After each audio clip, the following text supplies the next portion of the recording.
नमस्कार, बहुत स्वागत है आपका। मैं हूं आपके साथ कीर्तिमान सिंह। देखिए, पाकिस्तान के लिए जासूसी करने के आरोप में यूट्यूबर ज्योति मल्होत्रा की गिरफ्तारी के बाद दुनिया की खुफिया एजेंसियों को लेकर भी कई तरह की चर्चाएं शुरू हो गई हैं कि आखिरकार ये खुफिया एजेंसियां होती क्या है भाई।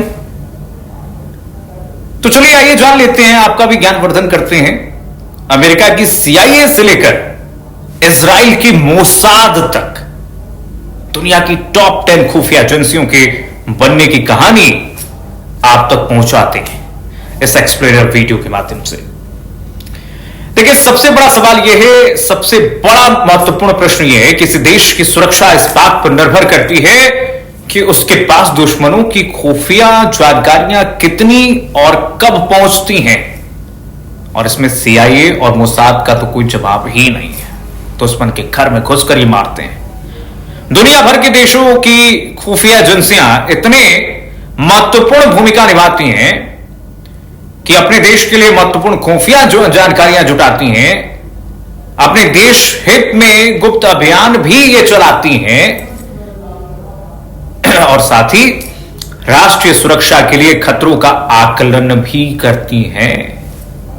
इसीलिए हम कह रहे हैं कि ये खुफिया एजेंसी किसी देश के लिए सुरक्षा के लिए बहुत महत्वपूर्ण होती हैं। टॉप 10 खुफिया एजेंसियों के बारे में क्या है आपकी राय, आप इस वीडियो में आप जरूर दीजिएगा। आपको कौन सी एजेंसी सबसे अच्छी लगती है ये भी बताइएगा। लेकिन आइए फिलहाल आपको CIA के बारे में सबसे पहले बताते हैं। अमेरिका की खुफिया एजेंसी सेंट्रल इंटेलिजेंस एजेंसी यानी CIA को दुनिया की सबसे प्रसिद्ध खुफिया एजेंसी माना जाता है। दूसरे विश्व युद्ध के दौरान तत्कालीन अमेरिकी राष्ट्रपति फ्रैंकलिन डी रूजवेल्ट ने office of the coordinator of information यानी COI की स्थापना की थी। तारीख थी 11 जुलाई 1941। उद्देश्य युद्ध से जुड़े देशों की खुफिया जानकारियां जुटाना। 1942 को अमेरिका में एक केंद्रीकृत खुफिया एजेंसी की स्थापना की गई जिसको नाम दिया गया intelligence agency office of strategic services यानी कि OSS। विश्व युद्ध खत्म हुआ, वर्ल्ड वॉर खत्म हुआ तो तत्कालीन राष्ट्रपति हैरी एस ट्रूमन ने अक्टूबर 1945 में युद्ध एजेंसियों को भंग कर दिया। इनमें OSS भी शामिल थी। साथ ही OSS की सब इकाइयों को मिलाकर स्ट्रेटेजिक सर्विसेज यूनिट यानी कि SSU बनाई गई। इससे भी आगे बढ़कर 22 जनवरी 1946 को फैसला लिया गया कि SSU की जगह पर एक सेंट्रल इंटेलिजेंस ग्रुप यानी कि CIG बनाया जाएगा, जिसमें स्वतंत्र तरीके से शोध और विश्लेषण भी होगा यानी कि रिसर्च और एनालिसिस होगा। हालांकि साल 1947 आते आते देखिए, राष्ट्रपति ट्रूमैन को लगा कि देश में पूरी तरह से क्रियाशील एक इंटेलिजेंस ऑर्गेनाइजेशन होना चाहिए। इसके लिए उन्होंने नेशनल सिक्योरिटी एक्ट पर हस्ताक्षर किए, जिसके तहत आप देखिए ध्यान से, तारीख महत्वपूर्ण है, 18 सितंबर 1947 को CIA बनी। CIA जो एक एक्ट के जरिए नागरिक इंटेलिजेंस जुटाती है। CIA और मोसाद को दुनिया की टॉप खुफिया एजेंसी में गिना जाता है। CIA अमेरिका की और मोसाद कहां की, कमेंट बताइए।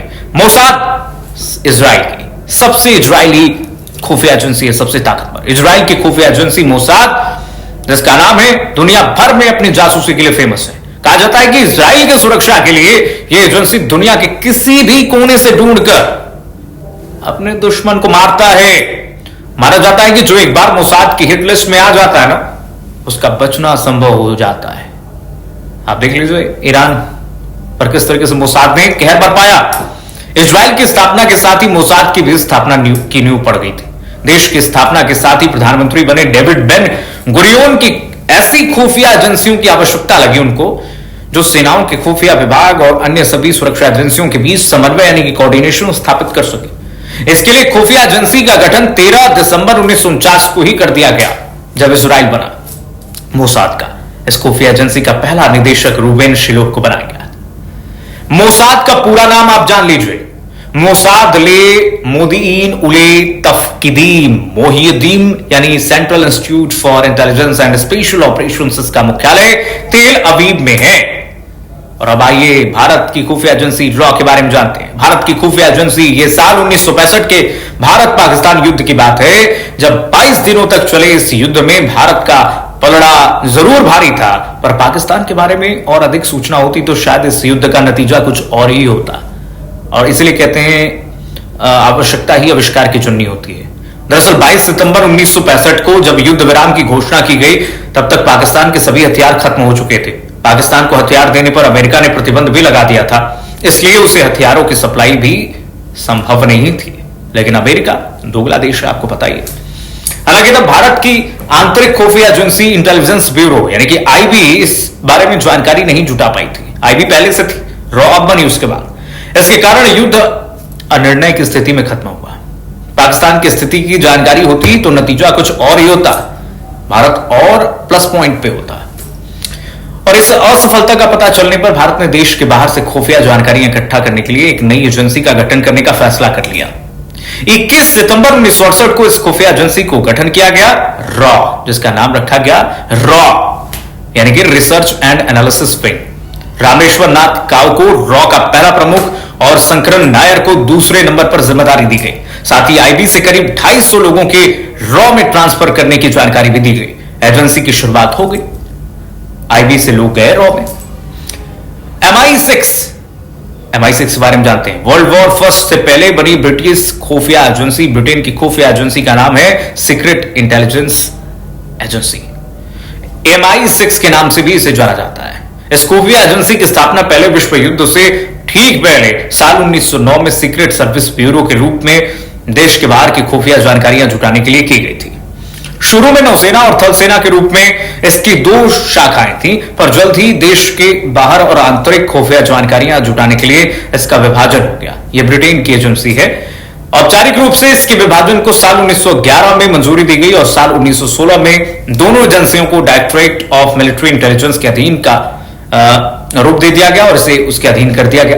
एमआई नाम की इससे उत्पत्ति हुई। एमआई मतलब मिलिट्री इंटेलिजेंस। एमआई का अर्थ है मिलिट्री इंटेलिजेंस।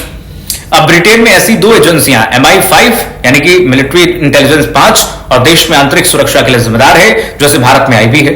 इसी की तर्ज पर MI6 यानी कि MI6 कहा जाता है, जो विदेशों से जानकारियां जुटाती है, जैसे कि अपना रॉ है।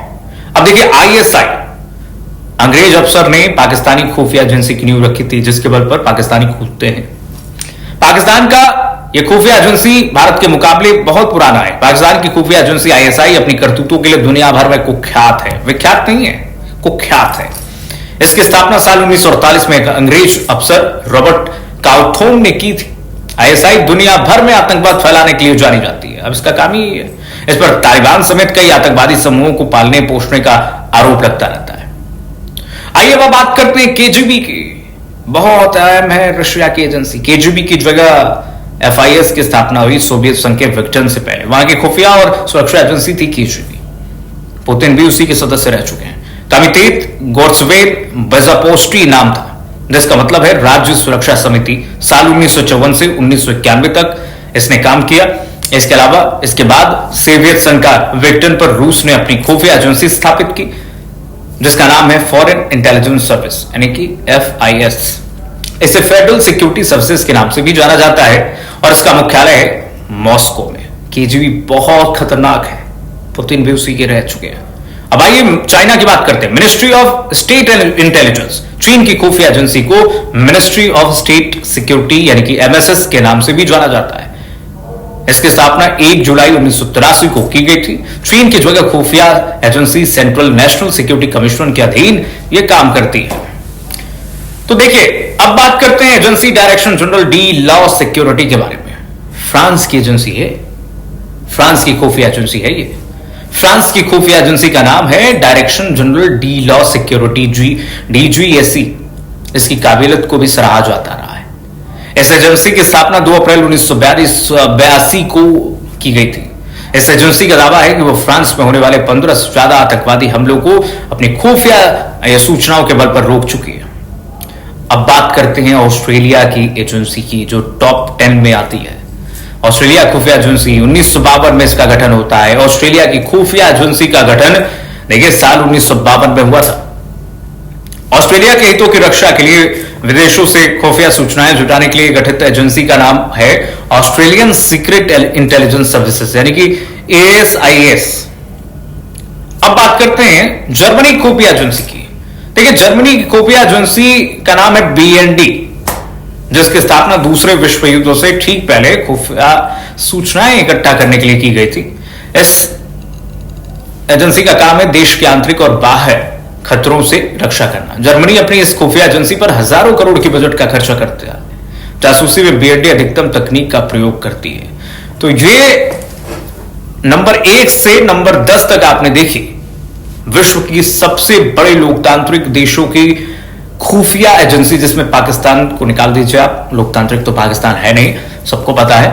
तो आईएसआई को छोड़ दीजिए और बाकी के सारे देशों की खुफिया एजेंसियों को उठा लीजिए।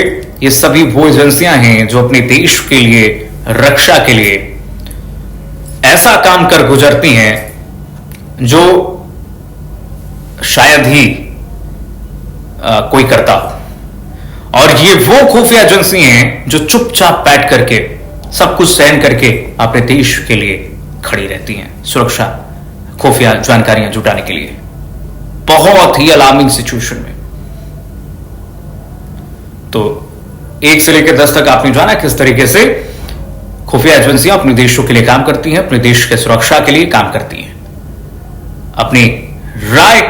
अपनी राय दीजिए इस कमेंट बॉक्स में और बताइए कि कौन सा देश है जिसके पास 1 से लेकर 10 तक जो मैंने बताया आपको, जिसकी एजेंसी बेहद खतरनाक है आपके हिसाब से, और आपकी रिसर्च क्या कहती है।